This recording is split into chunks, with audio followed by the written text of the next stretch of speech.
guys. I want to talk to you about a subject that has been close to my heart for quite a number of years. I'm a virgin and I just turned the age of 38. It's always alarming when I come across people who get surprised or kind of like, what? No way, you're a virgin? Yeah, pretty much, because I'm still single. I'm not married. So therefore, that's why I'm still a virgin. I am a Christian. I'm a man of faith.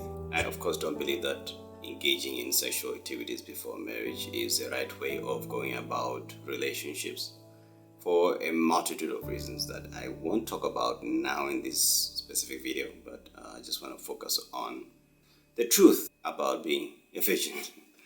So what have I learned throughout these years, 3 decades now? There are some weird and wild experiences that I've had in my lifetime. Some are bizarre, some are intricate, some are weird, to say the least. Some are outstanding things that probably the ones that pick my mind the most is people's perceptions about being a virgin. People have this idea or perception that it's like you're unlucky or something. For some reason, you're like struggling to get girls or whatever. And no, that couldn't be far from the truth. That could not be far from the truth. Hey man, come on, look at me here. This is an age where sex is pretty accessible. It's commoditized by popular culture to that extent where it's pretty easy to lose your virginity. But the extent to which it's also easy is also very scary, because there's a lot of people just getting into relationships for all kinds of reasons that are quite questionable. Really, there's no commitment in relationships, and a lot of people get into dating without really being committed, which says a lot about where our generation is and where it's heading. And it makes you to really question a lot of things about, is it ever possible to really get into a relationship with somebody who really wants to commit, or who gets into a relationship with the intention of getting married? And I've had girls who were interested in me. I've had colleagues who would be fascinated by the idea of getting with a virgin for the first time. They want to be the first one. So needless to say, I've had opportunities to lose it, but I just never felt the need to do that, because that's not really my intention. If it was my intention, I would have been getting it on, alright? I get a fair amount of attention from girls. Maybe I'm just a little too picky, I don't know. It's called having standards or having values. So it's not because I'm unlucky, just to get that clear. The other thing that I want to talk about, there is a lot of times where you find yourself having a very lonely view of sexuality. And what I mean by that is that, a lot of times you come across different Christians and non-Christians, whether it's at the workplace or it's just people hanging out and they're just talking about sexuality, or you're watching a movie and people make a joke. It's a lewd joke about sexuality or whatever, or the sex talk, if you may. 98% of what you watch on TV and movies, and there's a sex talk, you kind of feel a little like you're a fish out of water, even around Christians who have a certain kind of a background, or they have a background whereby they're no longer virgins anymore, but they've rededicated their lives to Christ, and but they have a certain background or experiences that you feel you don't have, and sometimes you feel like you can't relate when people are talking with you. That's why I'm saying it's a lonely experience of sexuality, or there's this perception around that subject. You don't feel like there's stuff that you can talk with people about, even when they are talking about what they learned in their previous relationships and certain things. It's like, what can I say in that regard? And I've come, of course, along the way, I've come to learn that people can always learn something from your experiences. In how you've navigated certain areas, how you continue to navigate topics around lust, pornography. How do you keep yourself? I don't want to say pure, because nobody's pure really. We're not really pure, but how do you strive for purity of thinking, purity of the mind, body, and spirit in my pursuit for God, because that's what the journey is really all about. And a lot of people can learn something from you and how you navigate these types of areas, because some people are in relationships, some Christians are in relationships, but they struggle to know how to navigate that area. My experience is very lonely and often just kind of in an island of its own. You feel like you're in an island of its own, and you only come across few people here and there who by chance you might learn that they are also virgins, because Let's face it, guys. Nobody walks around everywhere being like, yo, I'm a virgin. Yo, everybody, I'm a virgin. Virgin here. Coming through. Nobody says that. But because we live in a world that makes really loud noise of immorality and sexual activities, it's almost in everything and everywhere. But I know there's a lot of virgins out there. There are. We're just not out there making noise for everybody. That's all. Another challenge that I've come across, but this was mainly in my early 20s, was how, because I'm a virgin, is it wrong for me to look for someone who's also a virgin when I'm looking for a life partner? There's this perceived idea of marrying a virgin as well. But I've come to kind of learn to navigate that as well, in that, it's depending on who you are as a person, how my current understanding is now in my 30s is that, you don't go virgin hunting or something, If a person isn't a virgin, they're not necessarily disqualified from a potential life partner. I think what I learned and the advice that I got one time when I asked way back in the day was that, don't discredit someone just because they're not a virgin anymore, because people have different experiences. But at the same time, it doesn't mean that matchups don't matter. Matchups, I mean, some people's experiences are better matched up with different people who can probably maybe understand the experiences where they come from. Don't understand like I'm being judgmental. I don't think I'm being judgmental. There are girls who are my age who they already have multiple kids already. If that person came from a marriage and they had a family already, and for whatever reason things didn't work out, would that person be a good candidate for me? Some people might say no. It just comes with a lot of sophistications and experiences that I don't have. And when I say experiences, I don't mean sexuality. I mean, there's just a lot of dynamics involved, other people involved. It is heavy because people's experiences become part of their marriage. It becomes part of you, ultimately the person that you marry. I've learned that not everybody can handle everybody's experiences. I think it really depends on the type of person that I meet. Where are they right now in their relationship with God? Real life experiences will determine certain things. It's not always something that you can play out in your mind. But if you were to ask me, if I was to meet somebody and they were still a virgin, I think that would just be something that would be like a bonus. If you may, I don't know, like a cherry on top. It's good to find people who also have similar standards as you. I think it's just a desirable attribute in a person as well. But that's what I think about that. Among some of the other things that I've had in terms of interactions with people, when I was 25 years old, I was during lunchtime, like I said, there was this conversations to be had, relationships and so on. And when it came to the part about relationships, I said, yeah, well, I'm still a virgin. I don't have that experience, so I'm still a virgin. And dude was like, man, the guy tells me he's like the age of 25. And he's telling me that he's still a virgin. I wouldn't believe that. And mind you, this is a guy. This is coming from a guy, not a girl. So it's like, what? What are you talking about, man? I'm just 25 years old, man. I was 25 at that time. I'm like, at the age of 25, and people are like, whoa, you still a virgin? That says a lot about what's going on in the world. Then that means that the general perception of people is that majority of people are they expect people to not be virgins when they're still teenage. Some people will still be kids are losing their virginity when they're 13, 14. They're out there having sex and everything. That's a sad thing. That's not a funny thing. That's actually kind of sad because it tells you that we have a misguided society, a misguided youth and young people.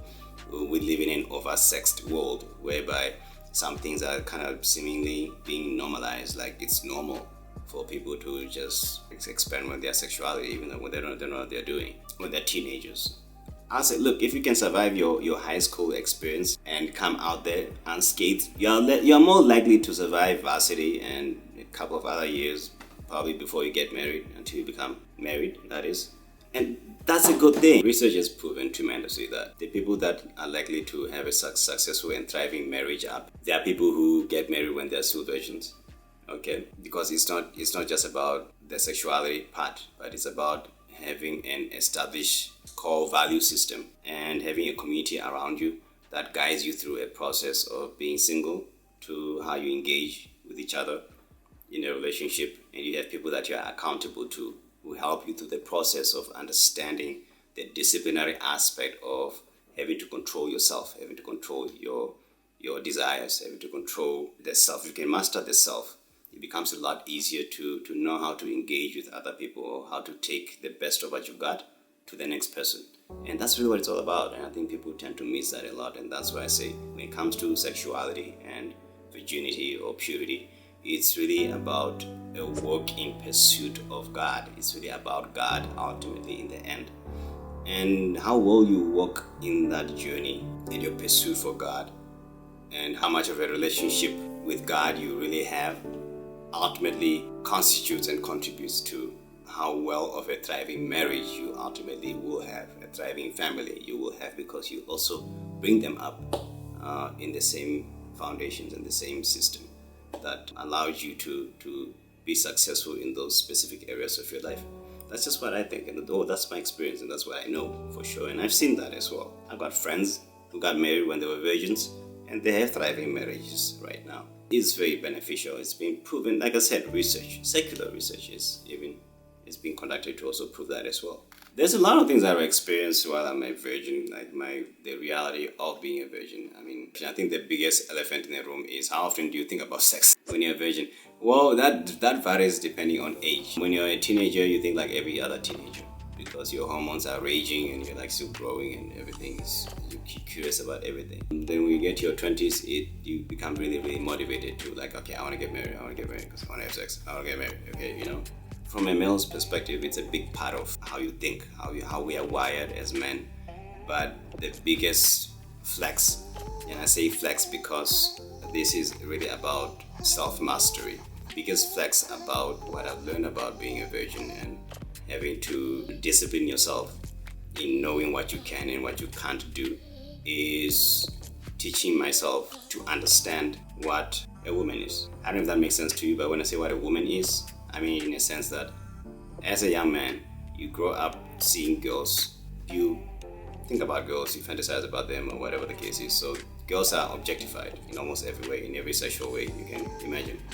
So we are just kind of like, so girls are just that thing that you want to sort of achieve or accomplish or conquer from an immature point of view, until you grow up to a point where you learn to want to interact with them.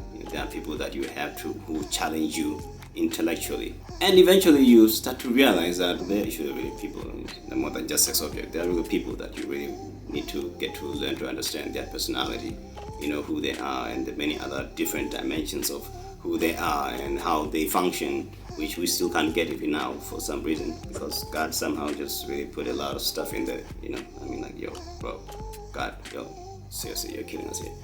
Okay, but they're wonderful. They're really wonderful creatures. Sophisticated in their own way, but beautiful, wonderful creatures. That's the first level that I've come to learn. Then when you get married to her, you now have identified her as this person who is your significant other, somebody who is your equal, somebody who is your better half. Two shall become one, as scripture teaches. But it doesn't end there, because you think that you kind of get it until you have a girl child in the household. I don't have a daughter of my own, but I've had the privilege of raising nieces, girl children who are not my own. And when you have a child who's a girl, and you get to experience the beauty of having to see that baby, it's so fragile and so tiny, and you wanna just protect that human being in every way. And it changes your perspective about so many different things, because it not only takes you from that level of having this person who's your significant other, because your significant other is someone that you still sexually desire, So I feel like, so with a girl child, it becomes a completely different experience, because you start to see all these other different things that you never really kind of saw about girls when I was a boy, when I was still young and a teenager. All those experiences, it just changes them completely. Then all of a sudden, you've got all these wonderful things that you think about this person. You want to make sure that she has the best education. You want to provide her with all the girly toys and all the wonderful things that she kind of, she's all about. I start embracing and start loving everything about her in her girlishness. I don't know if that makes sense to you, but there's this, and she's brilliant. I got a niece. She's like fantastic. She gets straight A's in school and everything. And I start to understand the other aspects of her as a person, as a human being, as an image bearer of God. So it takes you to another level where your appreciation of your view of women and appreciation of them females as these creatures, these better halves, these image bearers of God, goes beyond the lips of sexuality. Sexuality doesn't even become a language anymore, because it doesn't, you begin to understand sexuality from the perspective and point of God, like why did God create sexuality, and why sexuality is holy and should not be perverse. So it's you go through different phases and stages as a person. And I think that's what having this view of sexuality up to this point, and not having to engage in sexuality in a way that I don't believe it glorifies God with my body. It has matured me, being in my 30s now, to a point where it's not really so much about self-gratification, but it's really more about what brings glory to God. That's how I think about sexuality. So I've seen that the older you get, the easier it becomes to still remain a virgin. So for a lot of people, they might see it as a very long time, but I would see it as my struggle, if I can say struggle, to remain a virgin was only between the ages of 15 to 25 years old.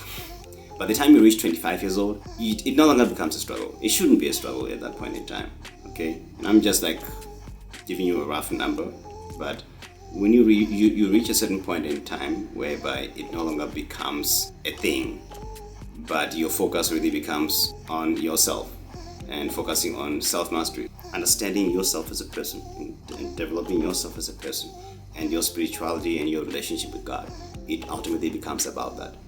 And it's a really beautiful journey that I would challenge anybody to go through, even if you're not a virgin anymore. But the benefits of self-discipline and the benefits of understanding what it means to restrain yourself and challenge yourself to look at certain things differently when you still live in a world that keeps telling you and keeps brainwashing you all the time to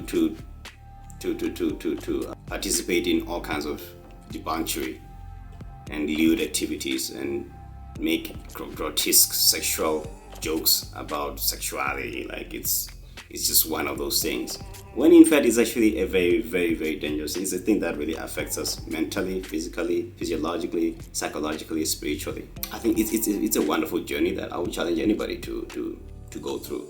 So anyway, that's my experience and what I can share with you about my journey as a virgin in his 30s. I hope you learned something from this video, and I hope you can share it with other people who you feel like maybe they could use some of this. Maybe they can learn something from this. But otherwise, well, thank you for watching. Anyway, do like the video.